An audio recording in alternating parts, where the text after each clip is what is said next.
에베소서 6장 10절부터 20절 말씀 마음을 집중하시고 함께 읽어봅니다.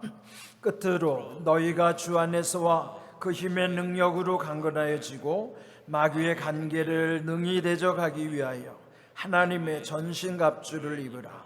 우리의 씨름은 혈과 육을 상대하는 것이 아니요 통치자들과 권세들과 이 어둠의 세상 주관자들과 하늘에 있는 악의 영들을 상대함이라. 그러므로 하나님의 전신갑주를 취하라. 이는 악한 날에 너희가 능히 대적하고 모든 일을 행한 후에 서기 위함이라.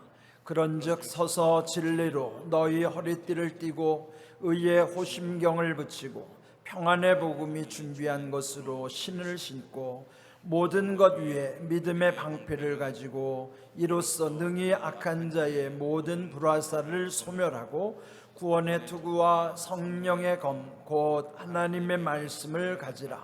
모든 기도와 간구를 하되 항상 성령 안에서 기도하고 이를 위하여 깨어 구하기를 항상 힘쓰며 여러 성도를 위하여 구하라. 또 나를 위하여 구할 것은 내게 말씀을 주사 나로 입을 열어 복음의 비밀을 담대히 알리게 하옵소서 할 것이니 이 일을 위하여 내가 쇠사슬에 매인 사신이 된 것은 나로 이 일에 당연히 할 말을 담대히 하게 하려 하심이라. 아멘. 지난 6주간 우리는 에베소서의 말씀으로 함께 은혜를 나누었습니다. 오늘은 이제 7주째 6장 결론에 이르는 것이죠. 10절을 보시면 끝으로 너희가 주 안에서와 그 힘의 능력으로 강건하여지고 그렇게 말씀하고 있습니다. 여기 끝으로라고 하는 말씀은 지금까지 앞에서의 에베소 교회에 말씀한 내용들 이제 그것에 관해서 마지막으로 이렇게 전한다 하는 내용이죠.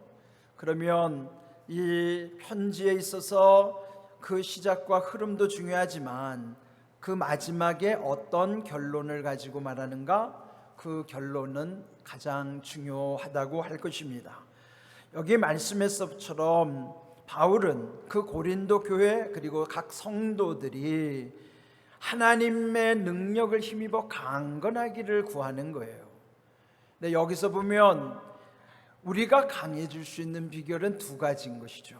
첫 번째, 예수님 안에 있어야 하는 것이고, 두 번째, 예수님의 능력이 임할 때 강건하다는 거예요. 그 에베소 교회뿐만 아니라 교회 안의 모든 성도들도 우리는 힘으로 사는 것이 아니고 그리스도인은 하나님의 능력을 힘입어 강해지는 거예요. 우리는 무지하고 무능할 수밖에 없지만 하나님은 전지전능하신 하나님이시기 때문에 그분으로부터 주시는 지혜와 능력으로 우리는 강해지는 것입니다. 그래서 이 오늘 말씀의 결론 가운데 보면 바울은 11절 마귀의 관계를 대적하기 위하여 성도들이 마지막 갖춰야 할 것이 하나님의 전신갑주를 입어야 한다 하는 것이죠. 여기 전신갑주라는 말이 어렵게 느끼실지 모르겠어요. 전신은 우리 온 몸이잖아요. 갑주할 때 갑은 갑옷이에요. 주는 투구입니다. 그러면 당시 바울이 그 로마의 병사들을 보면서 영적인 원리를 설명해 주는 거예요. 영적인 세계는 보이지 않잖아요. 그러나 당시 최강의 로마 정예 병사들이 갖추고 있는 그 전신갑주를 보면서 보이지 않는 이 영적 실체 속에도 하나님이 입혀주시는 전신갑주가 있다는 것이죠. 그래서 오늘 이 말씀 가운데 먼저 우리 마지막 때 영적인 실체를 깨닫고 영적 전쟁에 대해서 어떻게 대비해야 되는가를 말씀해 주는 거예요. 지난 한 주간 온 세계는요 아프간 함락에 대해서 그 땅에서 일어나는 아주 절체절명의 순간들을 지켜보며 안타까워했습니다. 그 아프가니스탄 카불 공항에 탈출하려는 많은 사람들이 운집했잖아요. 근데 그 항공기 비행기에 오르지 못해서 비행기 동체라도 매달려 가겠다고 그 비행기는 벌써 이미 이륙을 했는데요, 거기서 떨어져 죽은 사람들. 이 전쟁의 참상이라는 게 얼마나 비참한 것이고, 나라 잃은 민족의 서름이라는 게 어떠한 것인가. 고난을 많이 당한 우리 민족으로서는 남의 일 같지가 않았을 거예요. 그런 이 아프간 사태는요, 벌써 오래전부터 1960년대부터 그 땅은 한 번도 조용한 날이 없는 땅이에요.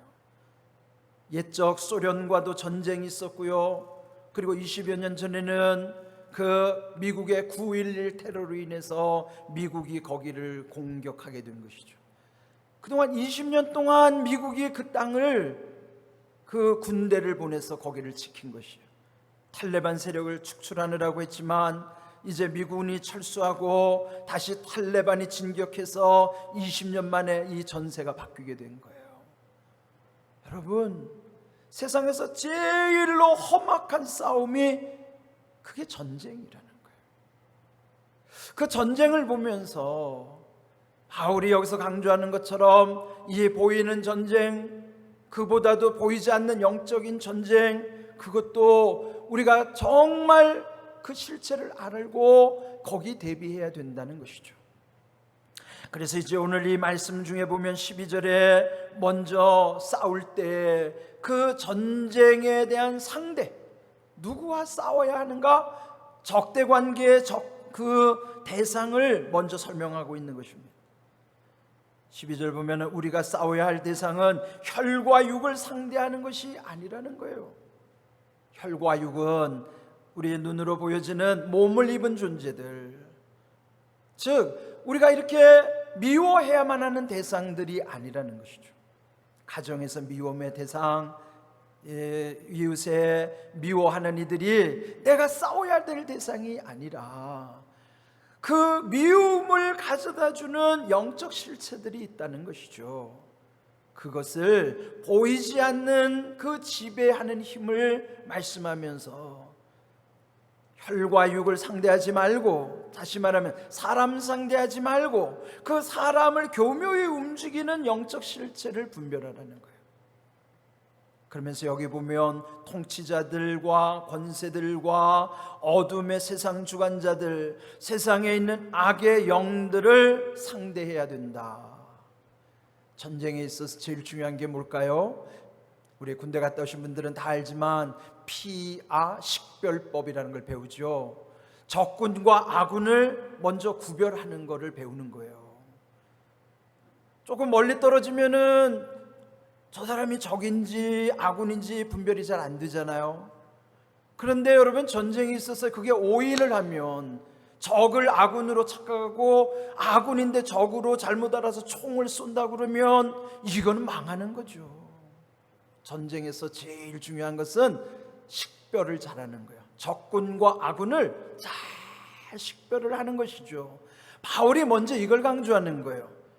우리가 미워하고 있는 옆에 있는 대상들이 싸워야 될 대상이 아니라 미움을 가져다주는 보이지 않는 영적 실체를 그 적으로 삼아야 한다 하는 것입니다. 그런데 여기 보면 통치자들, 지금 여기 이 아프간으로 말하면 탈레반 같은 그 세력들이죠. 그런데 거기도 보면 탈레반을 움직이는 또 권세가 있어요. 그런데 그보다 더 무서운 거는 이 어둠의 세상 주관자들, 보이지 않는 영적 실체, 그보다 더 무서운 거는 하늘에서 조종하고 있는 악의 영, 즉 마귀의 실체를 분별해야 된다 하는 것입니다.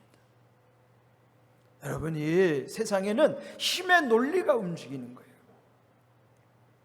2200여 년 전 중국의 춘추 전국 말기에 보면 여러 무슨 공자, 노자 뭐 이런 사람들 버금가는 한비제라고 하는 사람이 있어요. 그분은 힘의 논리를 5가지로 설명하거든요. 그 5가지를 5단어로 요약하면 비리법권천이에요. 비라는 거는 옳지 않은 게 비, 리는 이치, 법은 그 법을 세우면 거기 다 지켜야 되는 힘. 지금 이 코로나 사태, 이건 법을 정해놓으면요, 내가 싫더라도 따라야 돼요. 안 따르면 거기 벌을 받게 돼 있어요. 그 법이 무서운 거예요. 근데 그 법을 누가 만드냐? 권세자가 만들기 때문에. 법보다 더 힘센 건 권력이라는 거예요. 권력이 법을 만들기 때문에. 근데 그 권력보다 더 힘이 센 건 뭐냐면 하늘이라는 거예요. 우리의 표현으로 하면 하나님이 가장 막강한 힘이라는 것이죠. 그래서 그가 주장하기를 이 옳지 않은 비는 이 이치인 이를 이길 수가 없고, 이치라 하더라도 법을 정하면 법을 이길 수가 없고, 법이 정해졌다고 해도 권력은 법을 더 휘두르기 때문에 권력을 이길 수 없지만, 아무리 권력자라 하더라도 하늘을 이길 수가 없다. 2200년 전에요, 제왕 제후 앞에서 감히 그렇게 말한다는 거, 이거 보통 배짱이 아닌 거예요. 그런데 영적 원리로 봐도 그 말이 타당해요. 우리는 하나님을 믿기 때문에 하나님의 권세가 제일 막강한 거예요. 비리, 법권, 천의 하늘의 권세, 이걸 우리가 믿는 거예요. 영적 실체에 있어서도 가장 중요한 것은 비리, 법권, 그 천의 권세, 하늘의 권세를 우리는 믿는 거예요. 그래, 여기 이 실체들은 하늘 밑에 있는 것들이란 말이죠. 그래서 여기 지금 바울이 그 원리를 설명하면서 여기 13절 보시면, 그러므로 하나님의 전신갑주를 취하라 그랬는데, 여기 이 세 번역에 보면요, 그 하나님의 전신갑주를 하나님이 주시는 무기라고 번역을 하고 있어요. 그러므로 하나님이 주시는 무기로 완전히 무장하십시오. 바울은 당시 로마 병사들이 군장을 갖추고 있는 모습을 보면서 영적 원리를 깨닫고 설명해 주는 거예요. 그런데 그 다음에 설명되는 모습에 보면은 그 로마 병사들은 먼저 방어용 장비들을 5가지를 쫙 갖추고 있어요. 그래서 여기 그 완전 군장한 그들의 전신갑주는 어떠한 것인가? 에베소서 6장 14절부터 17절을 보시면요, 첫 번째 허리띠를 장착하는 거예요. 여러분, 옛날 옷이나 그 갑옷 같은 거 보면 먼저 허리띠를 착 장착을 해야 이게 안정감 있고, 그 허리띠에다가 갖가지 또 설치해야 되는 것들이 있어요.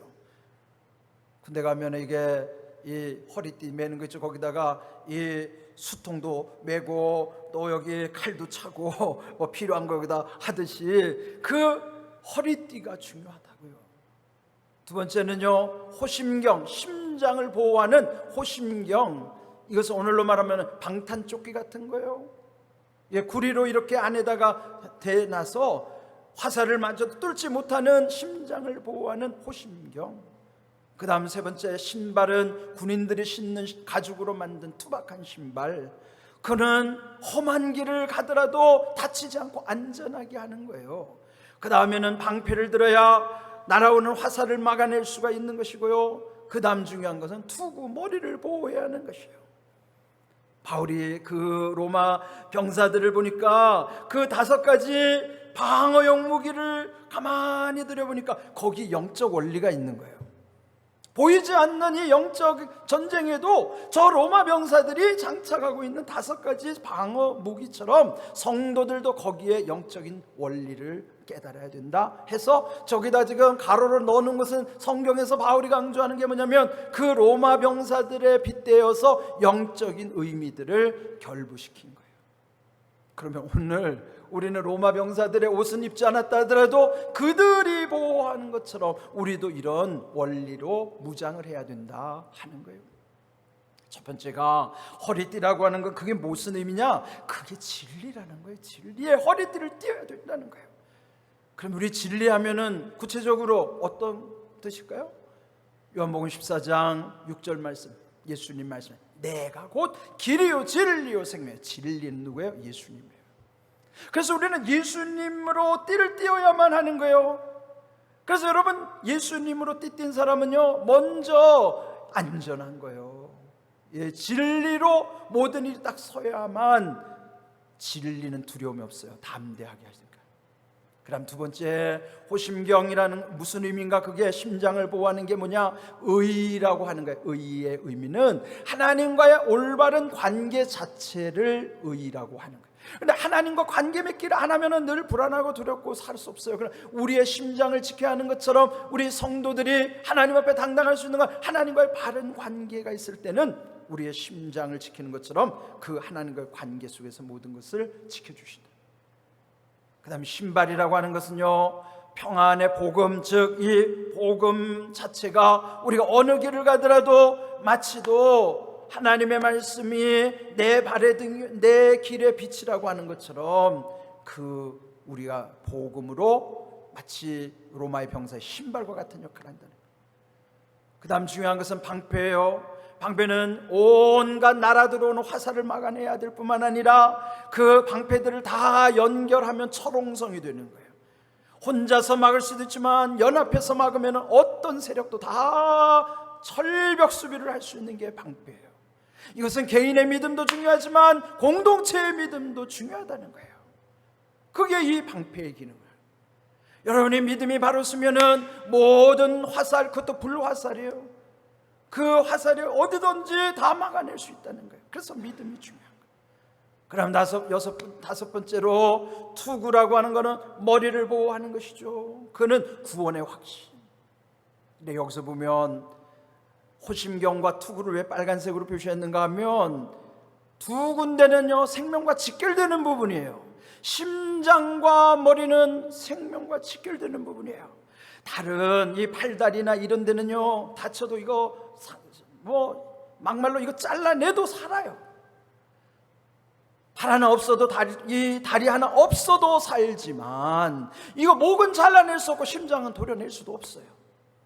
그래서 이 심장과 머리는 생명과 직결되는 부분인데 그걸 어떻게 해야 되는가? 그래서 바울은 데살로니가전서 5장 8절 데살로니가 교회에도 이 중요성을 설명하는 거예요. 거기 보면은 두 가지 호심경과 투구에 대해서 설명하고 있어요. 거기 보면 우리가 낮에 속한 성도답게 먼저 정신 차리고 그 다음에 해야 될 게 호심경과 투구를 써야 되는데, 호심경이 뭐냐? 믿음과 사랑이 호심경이고 투구는 뭐냐? 소망, 구원의 소망이라는 거예요. 구원의 소망이 있으면 그 머리를 지키는 것처럼 소망이 있는 사람은 죽지 않아요. 믿음과 사랑의 호심경 붙이면 심장을 막을 수 있듯이 보호할 수 있듯이. 그러면 결론은 이 호심경과 투구를 합치면은 그게 바로 믿음, 소망, 사랑이에요. 바울이 늘 강조하는 신앙의 3요소가 믿음, 소망, 사랑이라고요. 우리가 믿음, 소망, 사랑만 있으면 생명과 직결되는 것처럼 우리 영적인 생명을 다치지 않는다는 것이죠. 이 원리를 우리가 알아야 됩니다. 그래서 여기 다른 것도 다 중요하지만 이 우리의 호심경과 투구에 해당하는 것처럼 믿음과 사랑뿐만 아니라 구원의 소망을 늘 놓치지 말아야 됩니다. 그러면 우리는 다치지 않아요. 그러니까 이 원리를 바울이 그 로마의 병사를 보면서 보이지 않는 영적 실체를 깨달았을 뿐만 아니라 믿지 못하는 사람들이 설명해 주는 거예요. 이 귀한 진리를 오늘 우리는 마음에 깊이 새기면서, 그러면 방어하는데 이렇게 5가지로 무장했으면 전쟁에서 중요한 것은 공격할 수 있는 무기도 중요하잖아요. 바울은 여기서 방어를 철저하게 하고 이 5가지 철저하게 방어한 다음에 공격용 무기는 딱 하나만 강조하는 거예요. 여기 보면 마지막 17절 후반부에 보면은 성령의 검, 그것이 곧 하나님의 말씀이라는 거예요. 그 검으로 제압할 수 있는 것이 영적으로 말하면 그는 하나님의 말씀임을 설명하는 거예요. 예수님도 우리에게 실제로 보여주셨잖아요. 40일 광야에서 금식하시면서 사단에게 3가지 시험 받으실 때 그 3가지 시험을 넉넉히 이길 수 있었던 비결도 말씀으로 대적한 거예요. 오늘 우리도 말씀에 집중해야 되는 이유는 여러분이 말씀으로 굳건히 서면요 이미 여러분이 갖고 있는 성령의 검만 봐도 마귀는 두려워 떠는 거예요. 가까이 오지 못하는 거예요. 그래서 우리가 말씀을 지식으로 공부하라는 게 아니라 그 말씀을 믿고 말씀대로 살고, 그러면은 절대로 마귀가 함부로 할 수가 없는 것입니다. 그것이 성도는 그 성령의 검, 즉 말씀의 권세로 이 영적 실체에서 모든 것을 이기게 하신다 하는 것입니다. 여러분, 이 귀한 사실을 기억하시고, 근데 여기서 오늘 또 하나 강조하는 건 뭐냐면은, 이렇게 말씀 플러스 또 하나 중요한 필수사항을 기도라고 말하는 거예요. 여기 18, 그 다음 주시는 말씀에 보면요, 이 18절에 보면 메시지 성경에서, 여기 메시지 성경에 보면은 이거를 이렇게 번역하고 있어요. 계속되는 이 전쟁에서 기도는 필수입니다. 열심히 오래 기도하십시오. 여러분, 이 지금까지 말씀한 이 6가지, 5가지 방어용 무기와 1가지 공격용 무기, 그거는 기본으로 갖춰야 되는데, 그러고 항상 필수적으로 잊지 말아야 될 것, 그것은 기도하는 것이라는 거예요. 근데 기도 어떻게 하라는가요? 열심히 기도하고 오래 기도해야 된다는 거예요. 기도는 그냥 단순한 기도가 아니고, 기도 열심히 오래 기도하는 것이 하나님의 능력을 힘입는 거예요. 기도할수록 하나님의 지혜를 얻게 되고 하나님의 능력이 내게 흘러들어오기 때문에 우리는 이 기도하는 일에 있어서 더 힘써야만 하는 것입니다. 유진 피더슨 목사님이 메시지 성경에서 번역한 것 외에 오늘 이 본문에서 보면, 모든 기도와 간구를 하되 항상 성령 안에서 기도하고 이를 위하여 깨어 구하기를 항상 힘쓰며 여러 성도를 위하여 구하라. 여기 보면 항상을 강조하죠.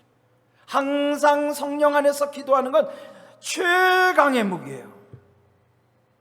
왜 기도를 강조하는가? 기도는 자기만을 위해라 항상 힘쓸 뿐만 아니라 여러 성도를 위해서 기도하는데, 기도는, 기도에 제한은 없어요.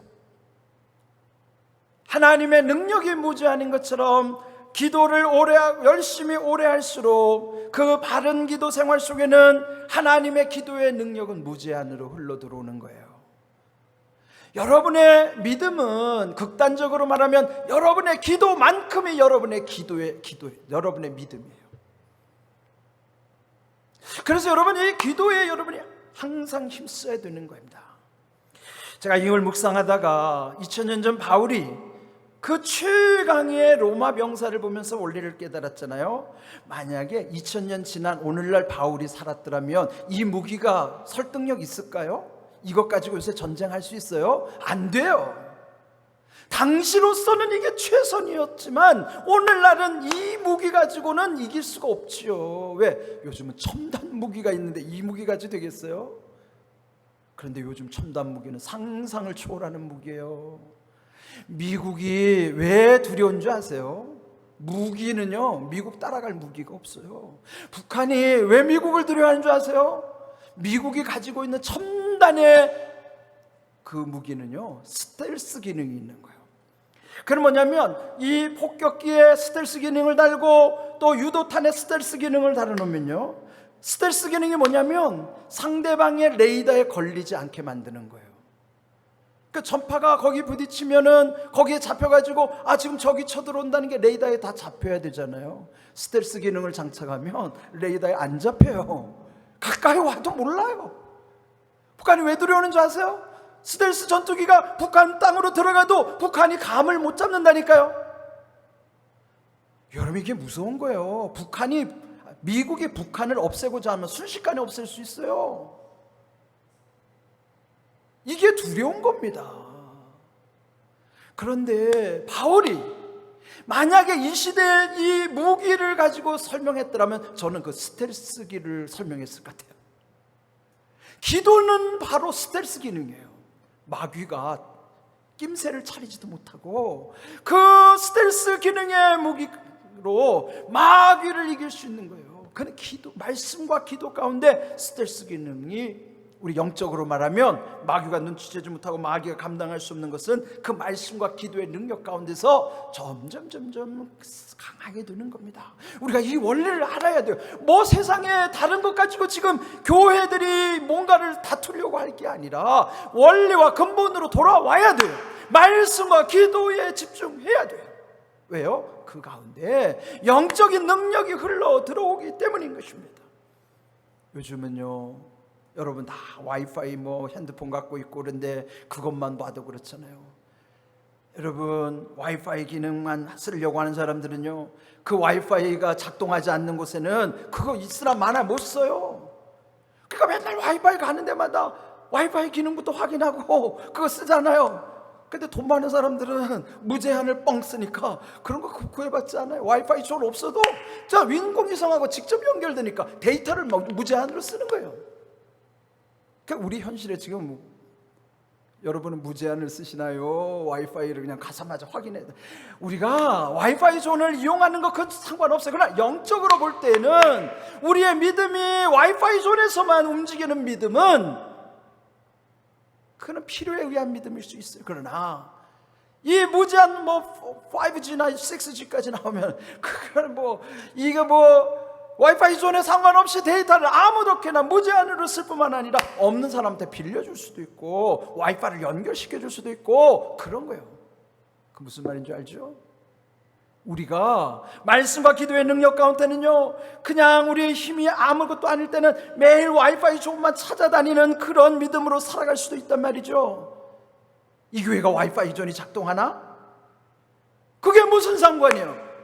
무제한 데이터를 쓰는 사람은 교회 와이파이와 상관없이 하나님과 연결되는 와이파이인데, 그러니까 지금 우리의 믿음은요, 말씀과 기도 가운데 하나님이 주시면 마치 무제한 데이터를 쓰는 그런 기능과 같다는 거예요. 여러분, 이게 영적인 실체를 깨달으면 왜 우리가 말씀에 집중해야 되고 왜 우리가 기도에 힘써야 되는가를 아는 겁니다. 이렇게 살아가는 성도는 마귀가 손댈 수가 없어요.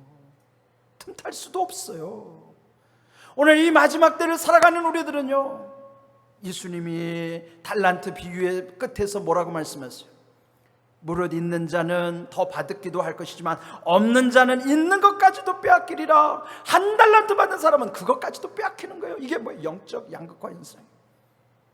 있는 사람은 더 있게 하시고 없는 사람은 있는 것마저도 빼앗는 것, 그게 국가로 말하면 경제적 양극화 현상이기도 하지만 영적으로 말하면 이 영적 양극화 현상은 더 심각합니다. 지금 이 코로나 시대는요, 양극화 현상이 국가에서도 나타나지만 이 영적으로도 이 영적 양극화 현상이 얼마나 심각한지 몰라요. 그런데 몰라요. 주님이 아직 오시지 않았으니까 한 달란트를 묻어두고도 문제의식을 못 느끼는 거예요. 여러분, 깨어나야 됩니다. 말씀과 기도로 집중해서 이런 영적 싸움에서 승리를 하려면 우리들이 항상 기도에 힘쓰는 삶을 살아야 되는 거예요. 이 세상에서 사는 걸로 끝나려면 그냥 여러분 아무 문제의식 없이 살아도 상관없습니다. 그러나 우리가 이 땅이 다가 아니고 다음에 하나님의 나라가 존재하고 지옥이 존재하고 그리고 천국에 가더라도 책망받지 않으려면 우리 안에 말씀과 기도로 분명히 서야 되는 것입니다. 영적인 실체를 알고 이런 모든 현상들을 극복하려면 먼저 우리들의 믿음 태도가 분명해야 된다고요. 오늘 이 주신 말씀을 여러분 마음에 깊이 새기시기를 바라고, 또 하나 우리가 정말 기도에 힘써야 되는 중요한 이유가 있습니다. 그것은 우리 지난 수요일날 누가복음 18장 27절 말씀을 나눴죠. 무릇 사람이 할 수 없는 것 하나님은 하실 수 있기 때문이에요. 못하는 건 내 능력이 아니기 때문이지 하나님도 못하시는 게 아니라 하나님은 전지전능하신 그 지혜와 능력을 우리에게 부어주심으로 우리가 그 속에서 그 힘을 우리에게 주시는 것은 말씀과 기도 가운데에서 흘러 들어온다는 것을 기억하셔야 되는 거예요. 우리가 지금 살아가는 건요, 그냥 정신없이 스텔기가 왔는데도 왔는지 안 왔는지 레이더도 작동 안 하는 그런 흐리멍텅한 영적 상태로 살 것이 아니라 지금 우리 상황은 비상 상황이에요. 곧 주님이 오셔서 마지막 때 달란트의 비유처럼 한 달란트 받은 자를 책망하실 때의 두려움을 생각하십시오. 그리고 우리는 깨어나야 돼요.